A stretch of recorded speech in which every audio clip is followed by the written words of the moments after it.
Bonjour à toutes et à tous, aujourd'hui on est le 20 juillet. Donc là je suis encore à Charlotte. Voilà, donc là je viens juste de quitter ma maison, donc juste là-bas. Il y a pas mal de monde dans cette maison, c'est une maison assez vivante. Pas mal de gens qui font du Airbnb comme moi, qui viennent surtout des États-Unis. Donc ça permet de discuter, ça c'est plutôt sympa. Aujourd'hui, donc Charlotte, on va aller visiter. Il y a le musée Levin, qui est un musée d'histoire sur la Caroline du Nord et du Sud, je crois. Donc on va aller voir ça. Et après, on va aller se balader dans le downtown, enfin dans le centre-ville, encore une fois, avant de partir demain. Demain, direction Raleigh, donc la préfecture de la Caroline du Nord. Enfin, ouais, la préfecture, on va appeler ça comme ça.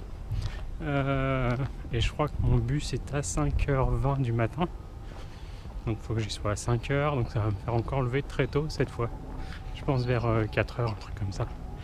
Voilà. Mais bon, ça c'est demain. Aujourd'hui, Charlotte. Donc moi là où je suis, c'est dans un quartier vraiment résidentiel. Il n'y a rien autour à part des maisons. Donc pour aller dans le centre-ville, j'ai une petite demi-heure de marche à faire. Voilà. Donc c'est parti. Et ça y est, on est arrivé donc au Levin Museum of the New South. Voilà, l'entrée est juste là-bas. Il y a encore une église ici. Il y en a plein décidément. Donc on va rentrer. L'entrée c'est 9$, donc c'est vraiment pas cher. Et puis on va voir ce qu'il y a à l'intérieur. Bon, on a eu donc là je suis dans l'intérieur du musée. Donc c'est 9$ hors taxe. Enfin avec la TVA, sans la TVA. Avec la TVA ça fait 9,65$. Voilà, donc c'est juste un petit rappel. Du coup, je suis rentré, il y avait un premier film sur la genèse de la Caroline. Donc ça regroupe la Caroline du Nord, la Caroline du Sud. Juste depuis les années 1860, voilà, jusqu'à aujourd'hui. Donc 1860, en fait, ils ont fait donc le musée. Au début, ici, on est dans les années 1860, où les gens sont encore des fermiers. Ils travaillent le coton. Grosse région de coton. Donc on voit un petit peu dans quoi ils habitaient. Ils employaient beaucoup d'esclaves noirs africains. Et ensuite, voilà, donc on voit comment ils tissent le coton, comment ils le ramassent, comment ils le préparent. Donc là, ils le ramènent en calèche, il y a un tube qui l'aspire. Il retire les graines de coton, ensuite ça part là-dedans pour le nettoyer, et après ça part en ballot, voilà, pour les usines de textile. Ça c'était dans les années 1860, qu'est-ce que je vous ai dit ? Oui, 1860 jusqu'à 1920. 1920 où ensuite il y a eu l'abolition donc de l'esclavage. Les Noirs ont commencé à avoir un peu plus de... Enfin, les Afro-Américains, pardon, ont commencé à avoir un peu plus de droits. Et du coup, ceux qui travaillaient en ferme avec les Afro-Américains ont dû apprendre à travailler autrement, parce qu'ils étaient vraiment payés une misère. Et donc là, dans la deuxième partie, on voit un petit peu... donc là, on a une première sur les machines donc pour tisser... le coton.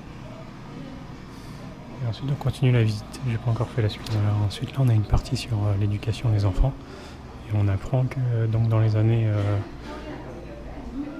1860 1900 les enfants en fait ils allaient que 4 mois à l'école contre 9 maintenant et c'était surtout pendant les périodes où en fait il n'y avait rien il n'y avait pas de récolte, il n'y avait pas d'ensemencement ou des choses comme ça.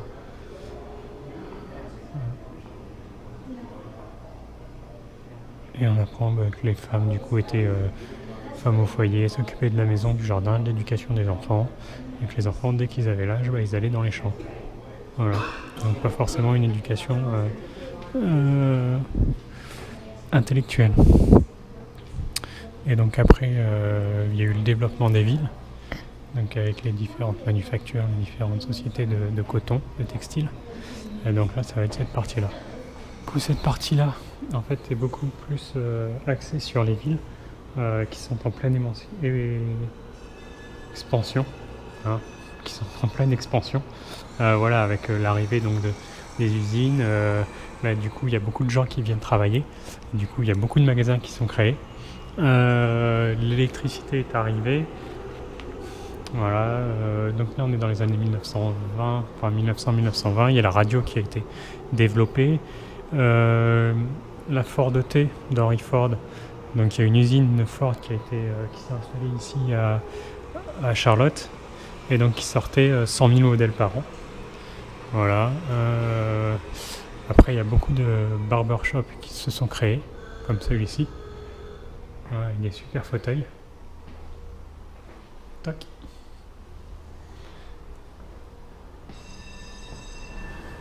Et ensuite on continue l'exhibition par ici. Bon, ensuite là on passe sur les années 1940-1970 et notamment sur la ségrégation entre les noirs et les blancs. Donc on peut voir par exemple ici aux fontaines à eau. Donc il y a une fontaine pour les blancs et une fontaine pour les noirs, mais c'est pas la même qualité.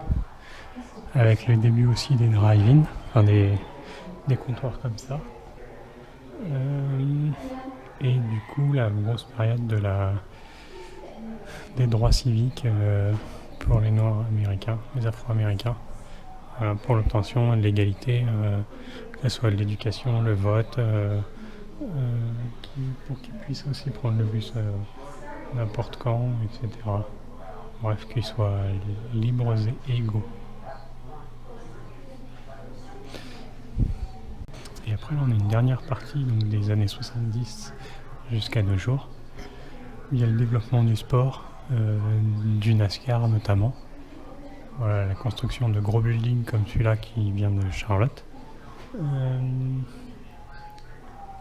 Et la transformation de la ville.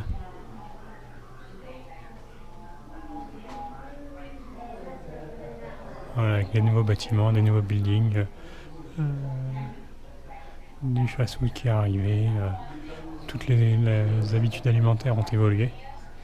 Avec plein de trucs comme ça, les donuts, Dunkin' Donuts, très connus. Après tous les sodas, voilà, l'évolution aussi alimentaire. Et d'où le fait qu'il soit bien portant maintenant. Ça y est, là, il est 4h30, donc je suis sorti du musée. Franchement, super intéressant. Pour le prix, en plus, c'est vraiment pas cher. Et c'est super intéressant, on apprend pas mal de choses sur l'état de la Caroline, enfin que ce soit Caroline du Nord, Caroline du Sud, de 1860 jusqu'à nos jours.